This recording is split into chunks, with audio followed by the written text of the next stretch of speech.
lain ya Allah. Ini orang lain. Lihat kebaikan suami bertambah sayang sama suami.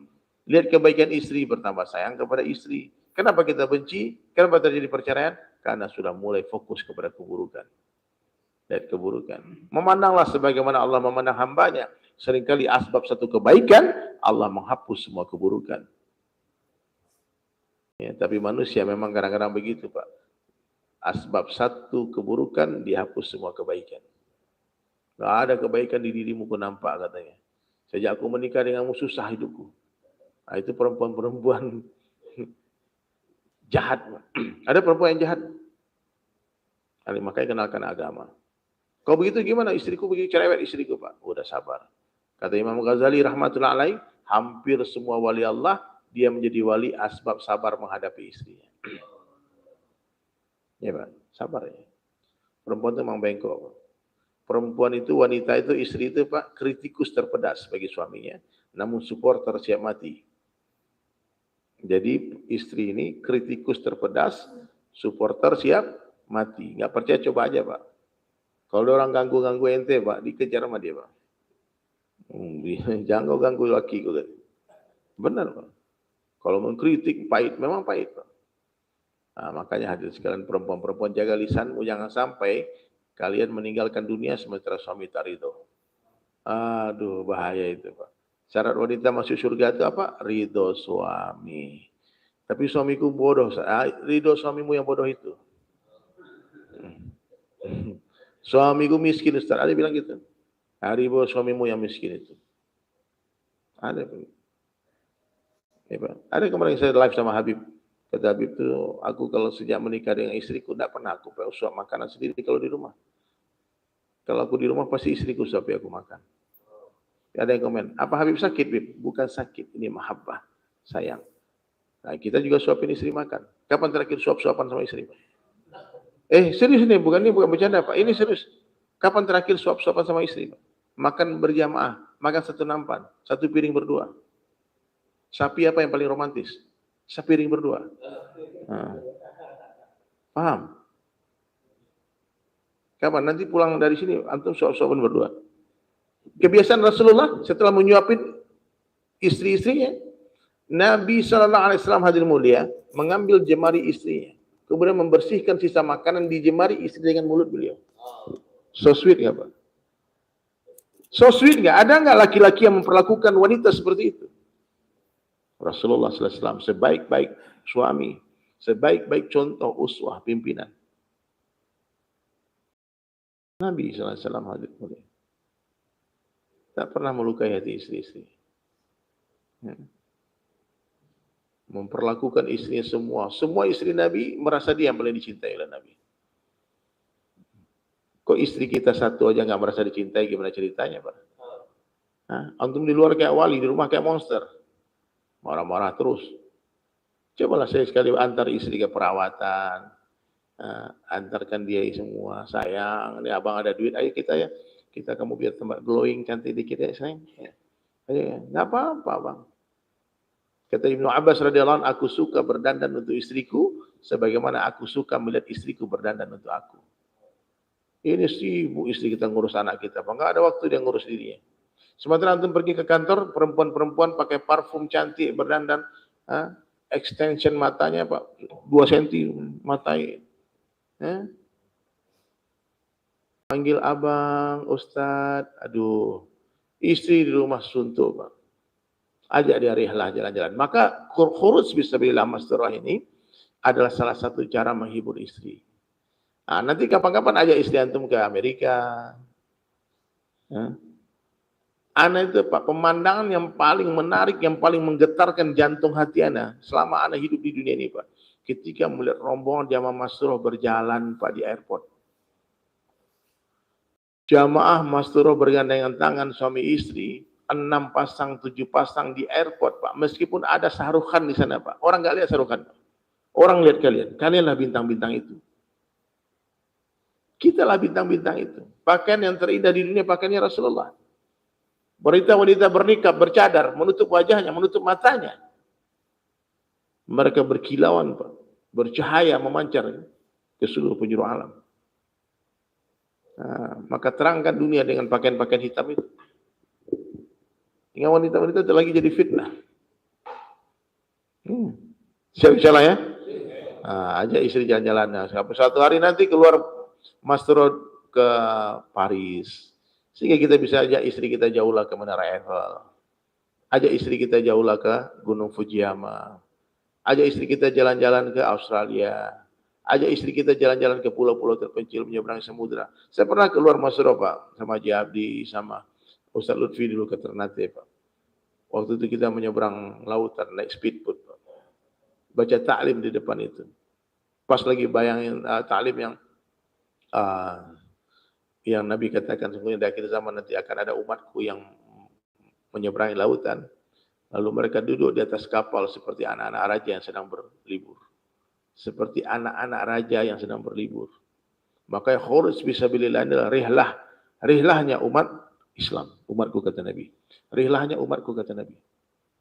Maka ajak istri kita, Pak. Tidak ada kenikmatan di dunia ini menandingi kenikmatan istri solehah. Istri solehah, Pak. Pulang. Kalau kita pergi, Pak, rindu, Pak.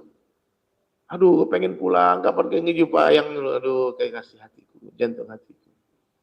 Masya Allah. Iya. Jangan dirayu-rayu istri orang, Pak. Istri ini. Hari ini, Pak, orang di luar ini baik, di rumah kasar. Ya. Minta maaf sama istri insyaAllah ya. Nanti pulang, nanti pas mau akad minta maaf yang selama hidup bersama kamu susah hidup. Dulu waktu kamu gadis, dimanjakan ayahmu. Kamu nggak pernah nyuci baju waktu kamu gadis. Waktu kamu gadis, kamu nggak pernah kamu masak. Nggak pernah kamu dimarahin. Kamu bangun jam berapa aja dibiarin sama bapakmu, sama ini semua. Sayang sama anaknya. Pas kawin sama aku susah kamu dek. Hamil lagi tiap tahun. Aduh susah kamu dek. Aduh, aku lihat wajah-wajahmu sekarang, matamu sudah sendu, sudah sayu dek, capek kamu dek. Maafin abang dek. Wih, keren. Aku yang minta maaf. Jadi ciri-ciri wanita solehah itu kata Syaidah Fatimah, dia tidak melihat laki-laki lain dan tidak dilihat laki-laki lain selain suaminya. Ya. Dan laki-laki yang soleh itu apa? Yang menundukkan pandangannya. Ini nggak usah dilihat. Nggak usah dilihat. Wanita-wanita di luar rumah itu hanya mulia. Bahaya. Fokus ke istri. Siapa yang menikmati perkara yang haram di luar rumah, Allah akan mencabut atas kenikmatan perkara yang halal di dalam rumahnya. Nah, maka banyak hari ini Pak, orang berumah tangga. Kemarin itu kita di Jakarta pernah keluar Masturah dengan satu ahbab. Keluar Masturah. Ternyata Paskar Kuzari dia cerita. Alhamdulillah asbab Masturah ini, saya sekarang bertambah rasa cinta kepada istri, ada sekarang romantisme kepada istri saya. Jujur sudah belasan tahun kami tidak pernah bersama-sama. Dia tinggal serumah, tapi nggak pernah kumpul, Pak. Jauh, lakinya maksiat, perempuannya maksiat. Nauzubillah. Allah cabut rasa, hilang rasa itu. Nah, maka hidupkan ta'lim di rumah hari-hari. Ibu-ibu ya, ta'lim di rumah hari-hari. Ya, bapak nggak ada, baca sendiri. Istri nggak siap, baca sendiri. Penting istiqomah. Istiqomahkan waktunya dan tempatnya. Minimal 1,5 jam. Di masjid juga ta'lim hari-hari. Ya. Kemudian hadirin sekalian, ya rumah kita hidupkan suasana dakwah dalam rumah. Ya. Nah, hidupkan suasana khidmat dalam rumah. Ibu-ibu ya kalau ada tamu-tamu ayah datang, siapkan khidmat yang terbaik. Ya. Di rumah kita siapkan ruang ini seperti ini, mudah-mudahan rumah ini Haji Ismail ini malah jadikan pesantren yang luar biasa ya depan ya. Allahu Akbar, dibangunkan, dijadikan Allah niat baiknya. Niat baiknya jadi kenyataan, amin. Ya. Ya. Inilah yang hadir hari ini, hadirin sekalian, mungkin banyak saya mau cerita lagi. Kesimpulannya apa? Yang pertama, hati kita harus terbersih, bersih dari makhluk. Jangan sampai ada selain Allah di hati. Jangan sampai ada makhluk dalam hati. Ma fi qalbi ghairallah. Tidak ada siapapun, apapun dalam hati selain Allah. Only Allah. Ya. Ayam tak akan masuk ke dalam kandang selagi masih ada musang di dalam kandang itu. Maka keluarkan musang itu, bersihkan kandangnya, barulah ayam akan masuk dengan sendirinya. Paham? Kemudian yang kedua, orang baik dalam pandang Allah Ta'ala itu adalah orang yang kehidupannya dihiasi oleh sunnah Rasulullah SAW. Dari ujung rambut, ujung kaki, bangun tidur, tidur lagi, hidupkan sunnah Nabi. Insyaallah Pak ya. Sunnah Nabi ini banyak Pak. Banyak sunnah Nabi, 18.000 jenisnya.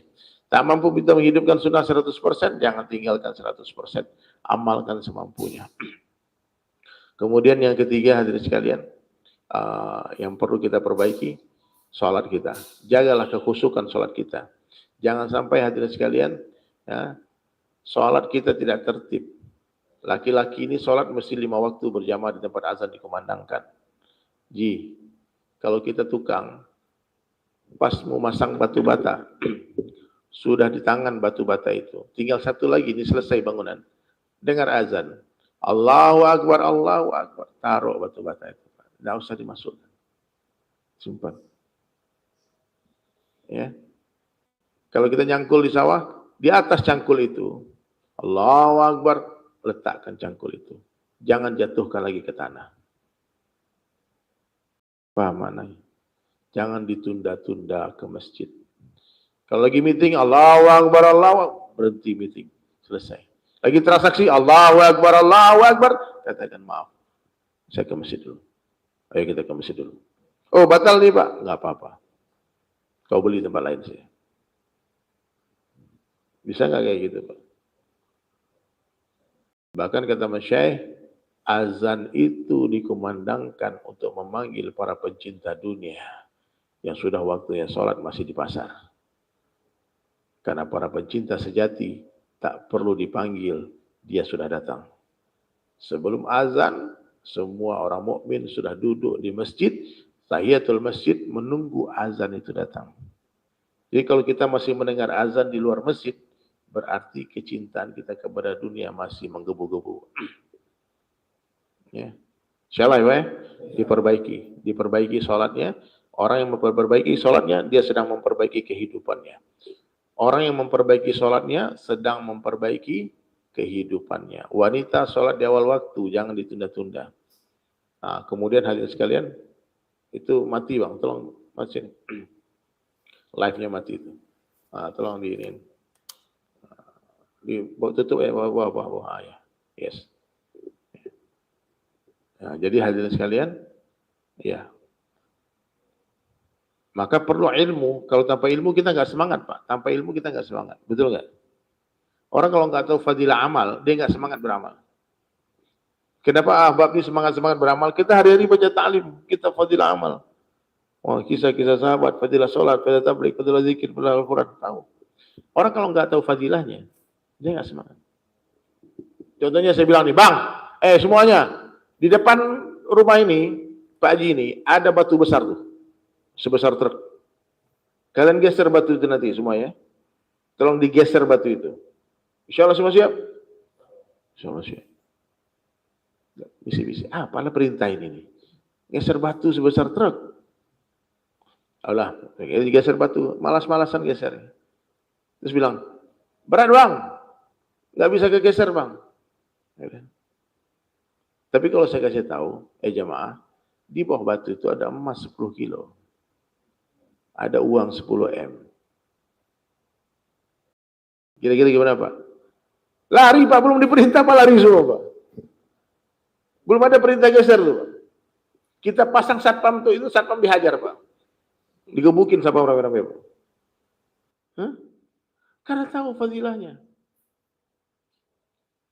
Jadi kenapa orang malas sholat ke masjid? Karena dia tak tahu fadilahnya. Atau dia tahu, dia tak yakin. Kenapa orang nggak mau keluar masjid? Karena nggak tahu fadilah. Kalau dia tahu fadilah, orang keluar jalan lani sepagi sepetang, khairan minad dunya wa ma fiha. Ini antri orang di markas Pak mau keluar Pak. Khuruj fisabilillah ini permata berlian di zaman awal. Sudah lama hilang. Kemudian ditemukan lagi, orang asing apa ini? Ini sebuah jalan yang dulu indah. Jalan yang sangat indah. Yang banyak dilewati orang-orang sukses, orang-orang mulia. Tapi lama jalan ini tak ditempuh orang. Lama jalan ini tidak dilewati orang. Sehingga di jalan itu telah bertumbuh semak belukar. Ketika Maulana Ilyas dan ulama-ulama kita membersihkan jalan itu. Orang salah paham. Dia bikin jalan baru. Padahal ini jalan sudah lama, Pak. Jalan ini sudah ada. Ya. Maka penting nih, ajak orang fadilah amal disampaikan. Tawadukkan hati, rendahkan hati, jangan sombong. Orang sombong diharamkan mencium bau surga. Ya, apa yang mau disombongkan, Pak? Artis kamu. Terus kenapa kalau kau artis? Kaya kamu, makan hartamu sendiri. Tak perlu ku hartamu. Pejabat kamu, berapa lama kau jadi raja? Firaun sampai mati jadi raja, laknatullah alaihi gelarnya. Apa yang mau disombongkan? Orang yang sombong karena ilmunya berkumpul dengan iblis di jahanam. Ilmu ini bisa bikin sombong, Pak. Hati-hati para maulana, para ulama nih. Siapa bayan tuh? Anak kemarin sore itu. Tidak masuk saya. Saya nih yang alim S2, S3 nih. Baru yang bilang, kalau mau berdebat sama aku S2 dulu kau. Ada juga sombong keren. Jangan. Orang sombong diharamkan mencium bau surga. Ya, letakkan diri di bawah rumput. Apa yang mau kita sombongkan, Pak? Ujung rambut, ujung kaki kotoran semua. Kepala digaruk, keluar ketombe. Mata ada tainya, hidung ada kotorannya. Mulut pun tadi sikat 3 hari, bau toilet. Kuping juga begitu. Ketek kalau nggak dikasih deodoran, bau bangkai. Manusia apa? Depan belakang keluar kotoran. Apa yang mau dibanggakan? Hah? Daging sapi aja lebih mahal daripada daging manusia, Pak. Daging sapi berapa sekilo di Palembang? 200 rupiah. Daging manusia berapa sekilo? Ada. Kalau ada yang jual mau beli nggak? Dikasih gratis mau nggak? Makanlah. Tak suka makan daging manusia, berhentilah bergunjing. Katanya nggak suka dagang-dagang, tapi hari-hari digunjing aja, gunjing, fitnah aja. Orang digunjing, ini digunjingi orang-orang, ulama lagi. Ulama tuh dagingnya beracun. Dai-dai ini Pak, orang-orang kekasih Allah semua Pak. Dai-dai ini jangan digunjing Pak. Dai-dai ini bahaya Pak. Orang-orang taubat tuh bukan hanya ampunan Allah yang dia dapatkan, tapi kecintaan Allah. Kalau antum menghina kekasih Allah, Allah yang hajar antum nanti. Nggak boleh Pak. Dai-dai ini dimuliakan, meskipun dia berkorban dikit. Muliakan semua mereka. Jangan diibah. Tertib itu untuk saya, bukan untuk orang. Ya, itu siapa tertib Pak? Ya, itu saya. Bukan untuk kita, untuk saya. Kalau orang semampunya aja. Tertibnya keluar 3 hari 72 jam. Siapa yang harus 70 jam? Saya. Kalau teman kita sebisa 70 jam, cium tangannya bolak-balik. Makasih, Masya Allah. Bang, sebisa 1 jam aja. Ya Allah, 1 jam sesaat di jalan Allah lebih baik pada dunia beserta isinya, Bang. 1 jamnya abang ini, Bang, lebih berharga daripada dunia beserta isinya. Yang harus tertib itu siapa? Siapa? Mana suaranya? Siapa yang harus tertib? Saya, bukan kamu, saya. Makanya berantem di markas gara-gara maksakan tertib untuk orang lain. Bukan. Kamu harus tertib dong. Apa kamu daftar nggak terima, nggak keluar sampai mati dia. Gara-gara hujan. Ya, hari ini akhir zaman. Orang Pak, jangankan dia masuk masjid, jangankan dia 3 hari di masjid. Dia berteduh ketika hujan di masjid, sebuah kebaikan yang sangat besar. Ada bank, ada semua. Dia pilih masjid untuk berteduh, itu sebuah kebaikan yang luar biasa. Perlu kita siapkan dia kopi, cai, itu memuliakan dia. Dia mau nempelin tangan di masjid, sebuah kebaikan yang luar biasa. Muliakan orang lain, Pak. Ya, ini semua orang-orang yang ada di TikTok, di Facebook, semua orang mencari kebahagiaan. Kita nggak tahu, Pak, siapa mereka. Mungkin mereka jauh lebih baik dari kita. Mohon maaf, hari ini orang mungkin mabuk, dia pelacur, dia pezina. Hari ini dia orang yang jahat di mata kita. Kalau satu malam dia taubat menangis kepada Allah, apa yang terjadi? Allah rubah semua dosa jadi pahala. Allah ampunkan, bukan hanya ampunan. Innallaha yuhibbu mutawwabina wa yuhibbu mutatahhirina.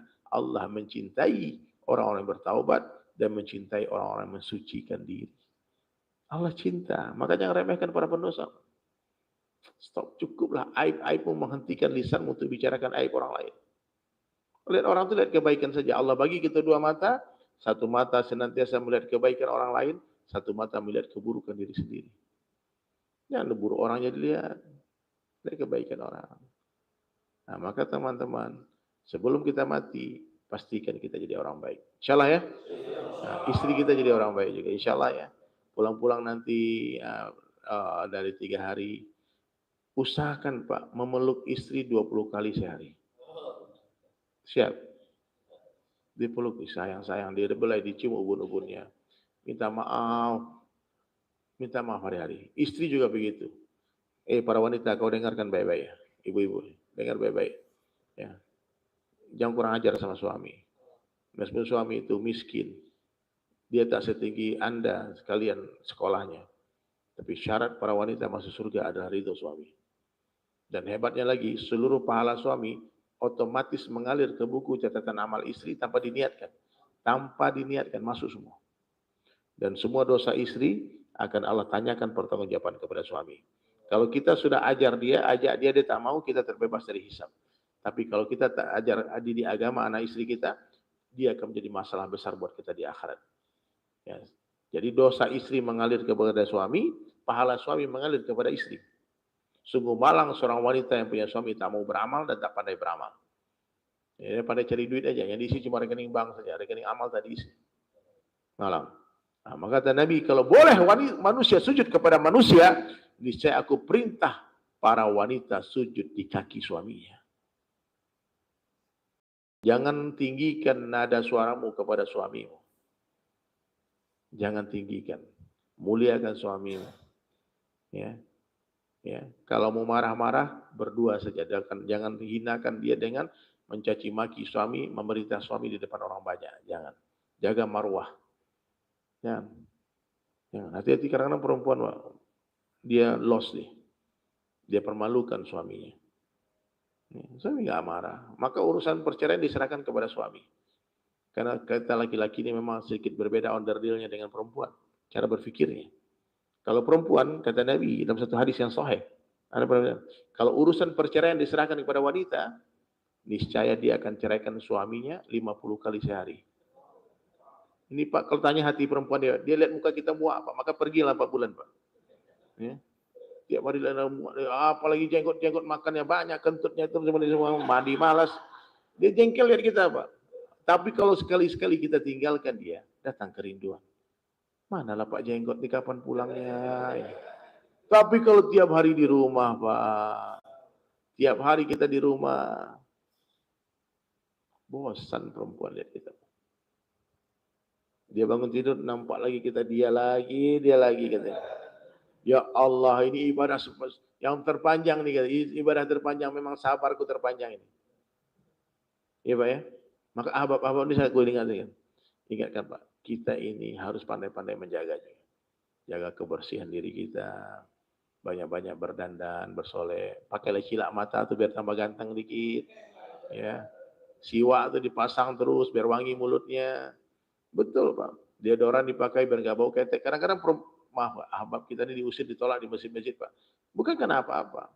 Saya di kampung saya Pak, Buya, di kampung saya di Sumatera Barat.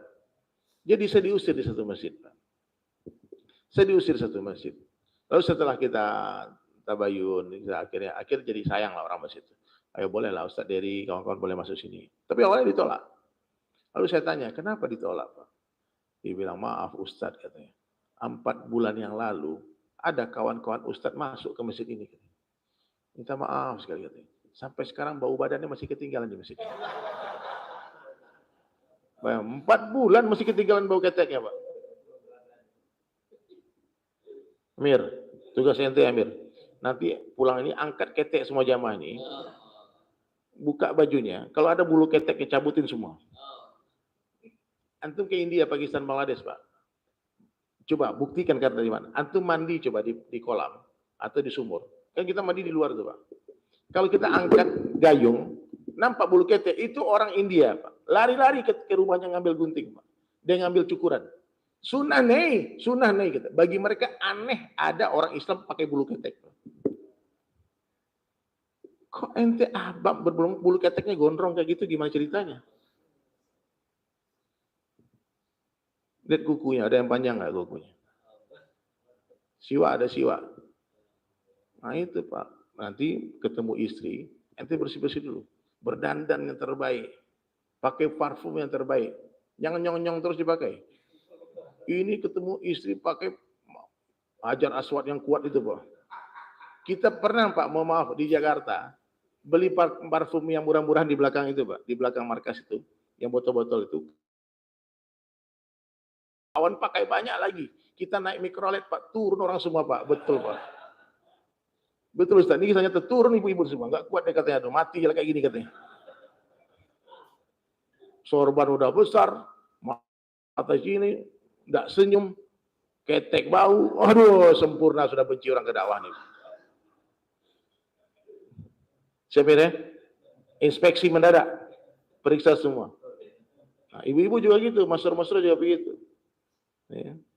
Karena ada juga Karguzari gitu. Marah seorang keluar masuk, kenapa? Pengalaman ada ibu itu katanya, aduh, jorok kali katanya. Kadang-kadang kita ditolak di rumah-rumah karena pengalaman tidak baik. Nah, maka sekarang, bukti Islam ini agama yang mengajarkan kebersihan, orang yang tak bersih istinjanya diancam siksa kubur. Tidak bersih istinjanya, ini makanya yang suka kencing berdiri ini bahaya. Orang kalau kencing berdiri itu pasti cipratannya kena ke baju dia, ke celana dia. Nah, maka mulailah perbaikan dari diri kita sendiri. Kita nggak usah panjang-panjang lebar. Oh, bicara tinggi-tinggi. Kita sekarang perbaiki. Coba ngaca semua nanti pulang dari bayan ini. Semua bapak kamar mandi ngaca. Apa yang masalah dengan saya? Apa yang harus saya perbaiki? Bukan hanya jasad, rohaniat kita perbaiki. Jasad kita perbaiki. Pakai pakaian yang terbaik. Kata Nabi, pakailah gamis supaya orang tidak menghina kalian. Supaya orang memuliakan kalian. Supaya kenapa kita suruh pakai gamis? Supaya orang assalamualaikum jumpa kita. Supaya orang mengenalimu sebagai orang Islam. Ya, tidak lagi apa lagi yang kurang nih, Masya Allah. Salah ya?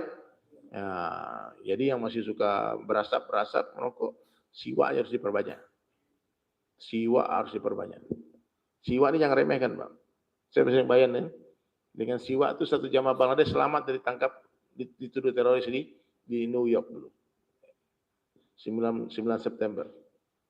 Ditangkap gara-gara dicurigai teroris, ditahan, anak dibayar, coba antum lihat di YouTube nanti di mana, perhatikan. Ada ketemu orang yang langsung, dia dibebaskan hanya gara-gara siwa. Jadi polisi tanya apa di kantongmu? Siwa. Akhirnya dibebaskan, dipikir primitif ini orang. Tidak mungkin teroris. Ya, nggak mungkin mereka teroris karena sikat gigi pakai akar kayu. Nah, jadi siwa itu bisa menyelamatkan. Ada kesehatan dan paling mudah, paling hebat dimudahkan mengucapkan la ilaha illallah sebelum wafat. Mungkin itu saja hadirin sekalian dari saya. Ingat, kematian adalah sebuah kepastian. Tak ada yang pasti selain mati. Capres belum tentu jadi presiden. Cagup belum tentu jadi gubernur. Cabuk belum tentu jadi bupati. Tapi kalau camat, calon mati pasti mati. Orang kaya, mati. Orang miskin, mati. Raja-raja, rakyat biasa, ya, semua pasti akan mati. Nah, suka atau tidak suka, siap atau tidak siap, buatlah persiapan. Dunia bukan tempat tinggal, tapi dunia adalah tempat yang akan kita tinggalkan. Sekarang kita di atas tanah, tak lama lagi tanah di atas kita. Sekarang dunia nyata, akhirat cerita setelah mati, akhirat nyata, dunia tinggal cerita. Makanya kalau mau bertaubat sekarang juga, jangan tunggu nanti keburu mati. Jangan tunggu kapan-kapan nanti keburu dikafani. Menangislah di dunia, supaya kita bisa tersenyum di surga. Amin. Haru-haru di sini, hura-hura di sana. Daripada kita hura-hura di sini, namun haru-haru di sana. Buat apa berseksi-seksi di dunia, kalau nanti harus tersiksa di akhirat. Maka ibu-ibu sekalian, bersabarlah dengan hijab-hijab kalian, bersabarlah dengan niqab-niqab kalian, sampai berjumpa dengan Allah. Nah, siapkan keindahan wajahmu hanya untuk suamimu saja. Dan nanti Allah Ta'ala akan mengundang kita semua nanti di surganya. Amin. Ya, sukses seorang suami ketika suami mampu mengajak istri sampai ke dalam surga dan sujud di hadapan Allah setelah menatap indahnya wajah Allah. Baik, mumpung kita masih di atas tanah, cepat-cepatlah keluar karena nanti kalau udah masuk tanah tak mungkin lagi bisa keluar. Insyaallah ya. Amir, catatkan Amir. Yang di dalam ibu-ibu masterat, kalian catatkan taskilan tulis nama suaminya. Nah, malulah kalau punya suami belum 4 bulan. Aib itu, ya. Ya Allah, suamiku nggak mau 4 bulan. Cinta dunia kali abang ini katanya. Ya, jangan. Berangkatlah. Wanita yang hebat, wanita yang berani menukar benda-benda dunianya dengan benda-benda surga. Nanti pas mulakat, istri lepaskan kalung. Bang, jual ini bang. Berangkat 4 bulan. Ada yang serahkan cincin kawin ya Pak, untuk keluar Pak. cincin kawinnya diserahkan. Ditanya sama cinta pakut, kenapa?